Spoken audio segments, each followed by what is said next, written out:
मोदी सरकार की आतंकियों को लेकर नीति साफ रही है और सरकार के मंत्री हर स्तर पर विरोध जताते रहे हैं। चीन की 5 दिवसीय यात्रा पर मनोहर पर्रिकर गए थे और चीन के मसूद अजहर के समर्थन पर अपना पक्ष रखा। भारत ने चीन से स्पष्ट रूप से कहा है कि आतंकवादियों के बीच विभेदीकरण नहीं हो सकता, क्योंकि सभी एक समान हैं। पठानकोट आतंकवादी हमले के सरगना मसूद अजहर को संयुक्त राष्ट्र द्वारा आतंकवादी घोषित करवाने के भारत के प्रयास को चीन की तरफ से रोके जाने के कुछ दिनों बाद रक्षा मंत्री मनोहर पर्रिकर ने ये बात कही। Terrorism is concerned, I have expressed very clearly to them that there cannot be differentiation in terrorists.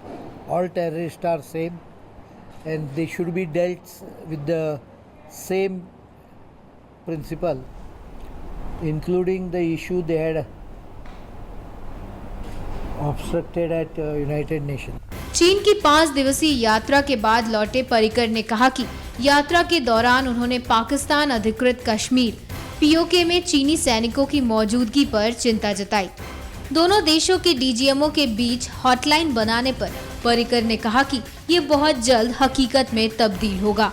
उन्होंने कहा कि अपने चीनी समकक्ष के साथ बैठक के 6 घंटे के अंदर चीन को प्रस्तावित मसौदा मिल गया।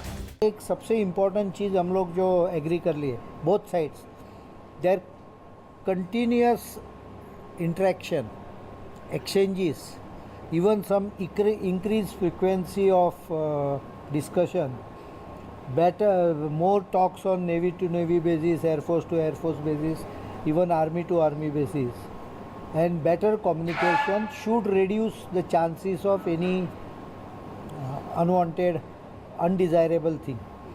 वहीं राफेल डील पर पर्रिकर बोले कि सकारात्मक बात चल रही है और उम्मीद है कि डील फाइनल हो जाएगी